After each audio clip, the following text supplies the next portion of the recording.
16 বছর যারা চালিয়েছে তারা লেজ গুটে পালিয়ে গিয়েছে। আপনারাও যদি বাংলাদেশে ক্ষমতায় আসেন আর যদি জনগণের সাথে যদি দুর্ব্যবহার করেন, সাধারণ মানুষের উপরে যদি নির্যাতন করেন, আলেম ওলামাদেরকে যদি আয়না ঘরের মতো কোনো ঘর তৈরি করে বন্দি করে বছরের পর বছর নির্যাতন করেন, জুলুম করেন, তাহলে আপনারাও লেজ গুটে পালাতে বাধ্য হবেন, ঠিক কিনা? আপনাদেরও ঠাঁই হবে না প্রিয় ভাইরা। এই জন্য গোটা বাংলাদেশ ধ্বংস হয়ে গিয়েছে। এই 16টা বছর ধরে স্বৈরাচার শাসক থেকে শুরু করে, তার নেতা নেত্রী থেকে শুরু করে, তার পাতি নেতা থেকে শুরু করে গোটা বাংলাদেশের সমস্ত অর্থগুলো বিদেশে পাচার করে গোটা বাংলাদেশটাকে বিপদের মধ্যে ফেলে দিয়েছে, ঠিক কিনা?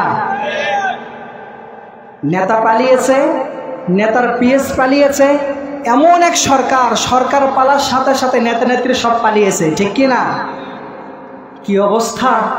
16 বছর দেশ চালালেন, 16 বছর পরে 16 মিনিট থাকারও সময় হয় না, কি দেশ চালালেন? ক্ষমতা দেয় কে? ক্ষমতা কেড়ে নেই কে? অতএব ক্ষমতার অপব্যবহার করা যাবে না। আবারও যদি কেউ ক্ষমতায় আসে তাদেরকে আমরা সতর্ক করে দিতে চাচ্ছি। পৃথিবীর ইতিহাসে আপনি তাকায় দেখুন, যত ক্ষমতাবান ব্যক্তি হোক না কেন তাদের ক্ষমতা শেষ হয়েছে। ফেরাউন ধূলিসাৎ হয়েছে, নমরুদ ধূলিসাৎ হয়েছে, আবু জেহেল, উতবা, লাহাব, তাদের ক্ষমতা শেষ হয়েছে। বাংলাদেশের স্বৈরাচার শাসক তারা পতন হয়েছে। আর যারা ক্ষমতায় আসতে চাচ্ছেন, ক্ষমতা না পেতেই যে আপনাদের মাস্তানি শুরু হয়ে গিয়েছে, মনে হচ্ছে দেশটা আপনাদের তালুকদারি, আপনাদের বাবাদের সম্পদ নাকি? হ্যাঁ, 16 বছর ধরে যারা চালালো তারা খেয়ে পেট ভরেছে, আর 16 বছর আরেক দল না খেয়ে পড়ে আছে, ঠিক কি না? তারা এখন খাওয়ার প্রস্তুতি নিয়ে আছে। যদি চেয়ারে বসবো নাকি হুজুর? চেয়ারে বসা আর খাওয়া শুরু। চেয়ারে আসার আগেই যে তাদের মাস্তানি, রাস্তাঘাটে টেন্ডারবাজি, চাঁদাবাজি, মানুষ খুন অলরেডি শুরু হয়ে গিয়েছে প্রিয় ভাইয়েরা। এজন্য তাদেরকেও সতর্ক করব।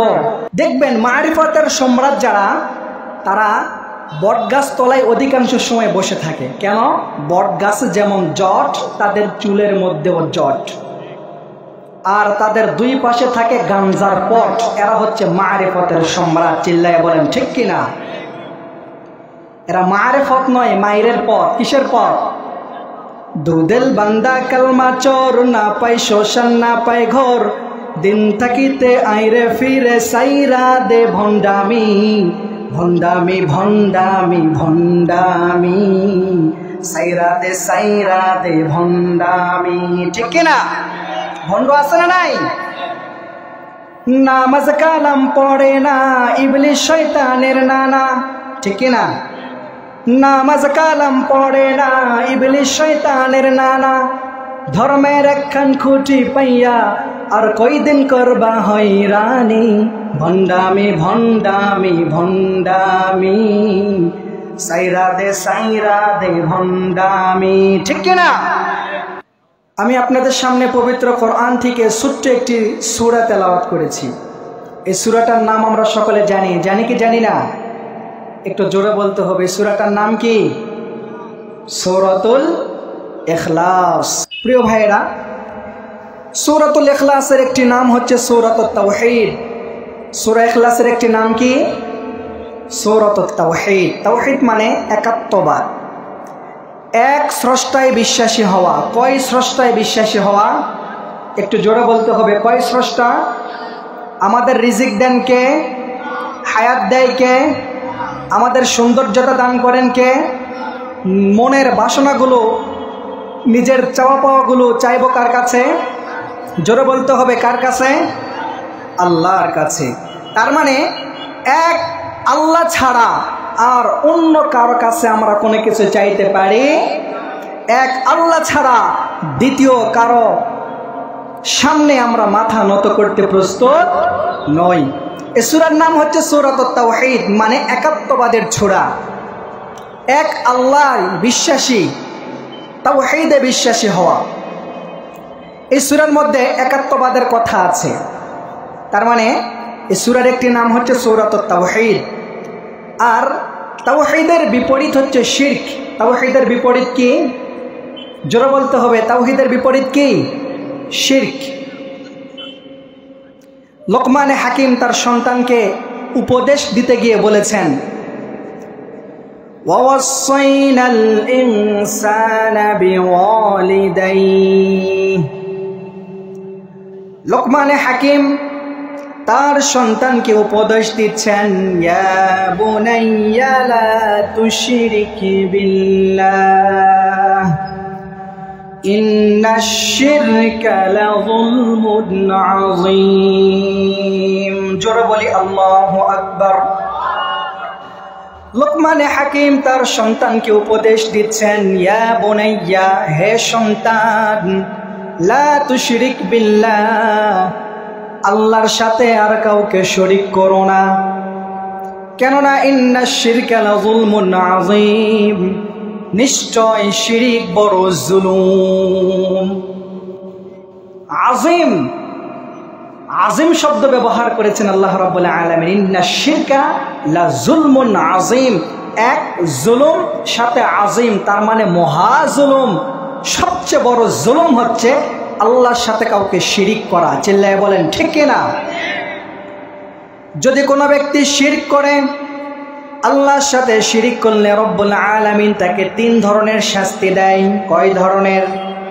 জোরে বলেন, আরো জোরে। আল্লাহর সাথে শিরিক করলে আল্লাহ তাকে 3টে শাস্তি দিবেন। 1 নম্বর শাস্তি রব্বুল আলামিন বলেন, وَلَقَدْ أُوحِيَ إِلَيْكَ وَإِلَى الَّذِينَ مِنْ قَبْلِكَ لَئِنْ أَشْرَكْتَ لَيَحْبَطَنَّ عَمَلُكَ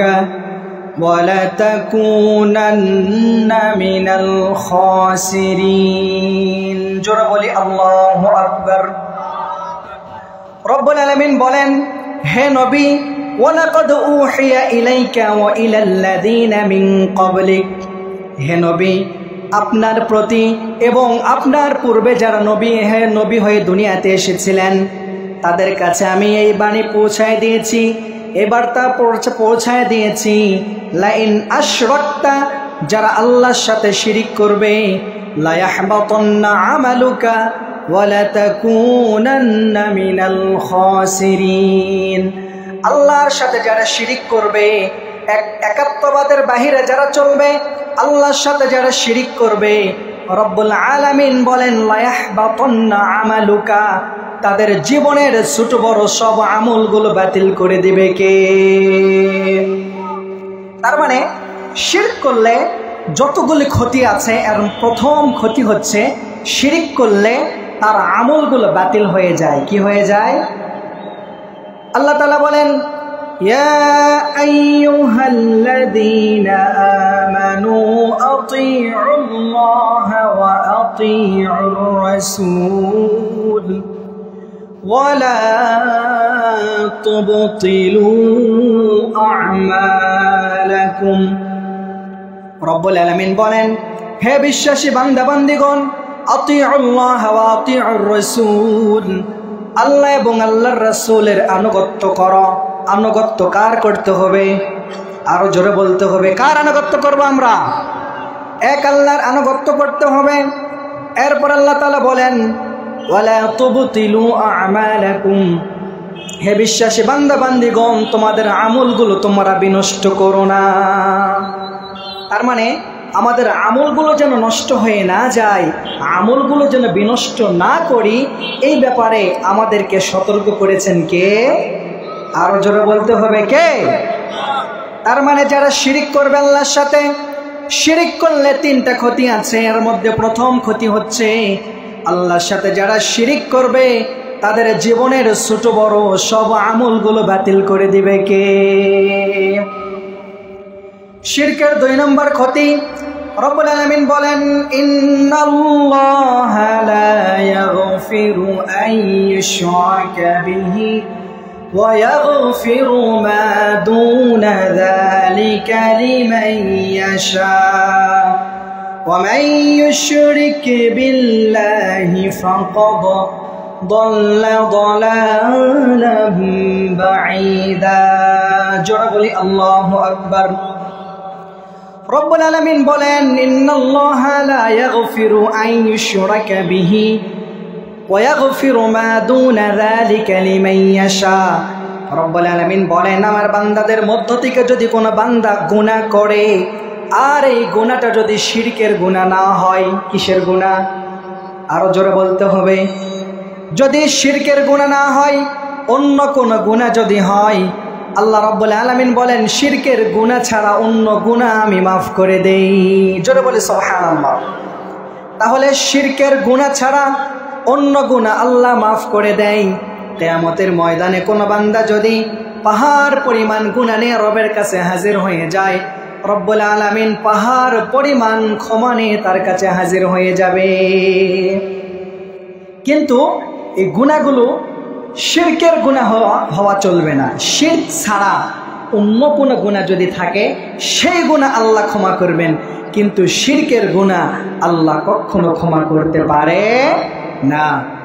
বিশ্বনবী বলেছেন, শিরকটা হচ্ছে এমন একটা দৃষ্টান্ত তিনি দিয়েছেন, পিপিলিকার পায়ের মতো। অর্থাৎ পিপিলিকা যেভাবে তার গুটি গুটি পায়ে মিষ্টির দোকানে, মিষ্টির কার্টনে ঢুকে মিষ্টিগুলো নষ্ট করে দেয়, বিশ্বনবী বলেছেন শিরকটা হচ্ছে পিপিলিকার মতো। অর্থাৎ এই পিপিলিকার মতো গুটি গুটি পায়ে আমাদের ঈমানের মধ্যে, আমাদের আমলের মধ্যে শিরক ঢুকে আমাদের আমলগুলো তছনছ করে দেয়। প্রিয় ভাইরা, এই জন্য শিরক মুক্ত ইবাদত করতে হবে। কি মুক্ত? শিরক মুক্ত ইবাদত আমাদেরকে করতে হবে। যদি শিরক থাকে, ওই ইবাদত আল্লাহ কখনো কবুল করবেন না। তাহলে বলছিলাম শিরক করলে তিনটা ক্ষতি। কয়টা ক্ষতি মনে আছে তো আপনাদের? 1 নম্বর ক্ষতি হচ্ছে আমলগুলো নষ্ট হয়ে যাবে। 2 নম্বর ক্ষতি হচ্ছে শিরকের গুনাহ আল্লাহ কখনো মাফ করেন না। শিরকের 3 নম্বর ক্ষতি, চিরস্থায়ীভাবে জান্নাত হারাম হয়ে যায়। ইন্নাহু মান ইউশরিক বিল্লাহ ফাকাদ হারামাল্লাহু আলাইহিল জান্নাতা ওয়া মাআওয়াহুন নার। জোরে বলি আল্লাহু আকবার। রব্বুল আলামিন বলেন, ইন্নাহু মান ইউশরিক বিল্লাহ, যারা আল্লাহর সাথে শিরক করবে, ফাকাদ হারামাল্লাহু আলাইহিল জান্নাহ, তাদের জন্য জান্নাত হারাম করে দিবেন কে? ওয়া মাআওয়াহুন নার, আর তাদের জন্য জাহান্নাম আবশ্যক করে দিবে কে? তাহলে শিরকের 3 নম্বর ক্ষতি হচ্ছে, যে ব্যক্তি আল্লাহর সাথে কাউকে শিরক করবে, আল্লাহ তার জন্য জান্নাত হারাম করে দেয়। প্রিয় ভাইরা, আমরা শুনছিলাম সূরা ইখলাসের সুন্দর সুন্দর কয়েকটি নাম আছে। এর মধ্যে প্রথম নাম হচ্ছে সূরাতুত তাওহীদ। প্রথম নামটা কি ছিল? সূরাতুত তাওহীদ। আর তাওহীদের বিপরীত কি ছিল? শিরক। জোরে বলতে হবে, তাওহীদের বিপরীত কি? শিরক। আর শিরকের 3টি ভয়াবহ শাস্তি আছে, ভয়াবহ ক্ষতি আছে। 1, আমলগুলো নষ্ট হয়ে যাবে। 2, শিরকের গুনাহ আল্লাহ কখনো মাফ করেন না।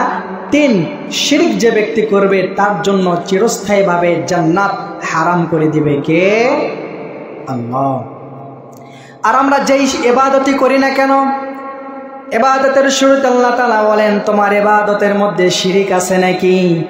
এজন্য আমরা যখন নামাজে দাঁড়াই তখন কি বলি? ইন্নী ওয়াজ্জাহতু ওয়াজহিয়া লিল্লাযী ফাতারাস সামাওয়াতি ওয়াল আরদা হানিফাও ওয়া মা আনা মিনাল মুশরিকিন। জোরে বলি আল্লাহু আকবার।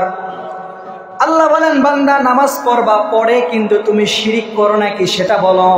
আমরা বলি আল্লাহ না না, ওয়া মা আনা মিনাল মুশরিকিন, তোমার সাথে কাউকে শরীক করি। এরপর যখন হজ করার জন্য যাই, আল্লাহ বলেন হজ পরে কর, আগে বলো শিরক করো নাকি। আমরা বলি লাব্বাইক আল্লাহুম্মা লাব্বাইক লা শারীকা লাকা লাব্বাইক, ঠিক কি না? আল্লাহ আপনার সাথে কাউকে শিরিক করি না, তার মানে যে ইবাদত করব শিরিক মুক্ত ইবাদত করতে হবে। চিল্লায়ে বলেন ঠিক কি না?